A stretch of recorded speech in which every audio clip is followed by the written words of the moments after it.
Yeah బీహార్లో నిన్న కూడా బీహార్లో ఎన్నికలు జరిగినాయి.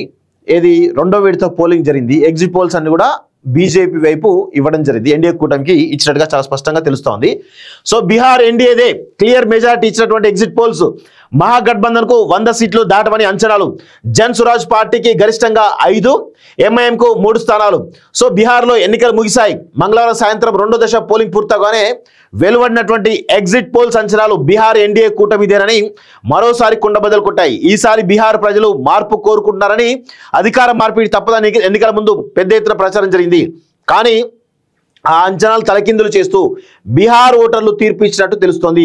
మరోసారి జేడీయూ బీజేపీ కూటమికి బీహార్ ఓటర్లు పట్టం కట్టారని ఈ ఎగ్జిట్ పోల్స్ అంచనాలను బట్టి అర్థమవుతుంది. 243 అసెంబ్లీ స్థానాల్లో బీహార్లో ఈ నెల 6న తొలి విడత, 11న మలి విడత పోలింగ్ జరగా ఫలితాలు 14 విడుదల కానాయి. రాష్ట్ర ప్రభుత్వ ఏర్పాటుకు కనీసం 122 సీట్లు అవసరం అంటూ చూస్తున్నాం. సో ఇక్కడ చూడండి, మ్యాట్రిక్స్ అనేటువంటి సర్వే సంస్థ ఎన్డీఏకు 147 నుంచి 167 ఇవ్వడం జరిగింది. మహాగఠబంధన్ కాంగ్రెస్ కూటమికి 70 నుంచి 90 ఇవ్వడం జరిగింది. జన్ స్వరాజ్ కు 0 నుంచి 2, ఇతరులు 2 నుంచి 5. అదేవిధంగా పీ మార్క్ చూసినట్లయితే ఎన్డీఏకు 142 నుంచి 162, మహాగఠబంధన్ కాంగ్రెస్ కు 80 నుంచి 98, జన్ స్వరాజ్ కి 1 నుంచి 4, ఇతరులు 0 నుంచి 3. పీపుల్స్ పల్స్ చూసినట్లయితే 133 నుంచి 159 బీజేపీకి, కాంగ్రెస్ కి 75 నుంచి 101, జన్ స్వరాజ్ కి 0 నుంచి 5, ఇతరులు 2 to 5. చాణక్య స్ట్రాటజీ చూసినట్లయితే 130 నుంచి 138 ఎన్డీఏ, 100 నుంచి 108 మహాగఠబంధన్ కాంగ్రెస్ కి, జన్ స్వరాజ్ 0, ఇతరులు 3 to 5.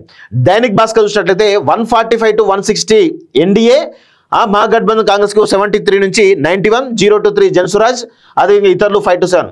జేవీసీ 135 to 150 ఎన్డీఏకి, మహాగఠబంధన్ కి 88 to 103, జన్ స్వరాజ్ కి 0 to 1, ఇతరులు 3 to 6 అంటూ చూస్తా ఉన్నాం.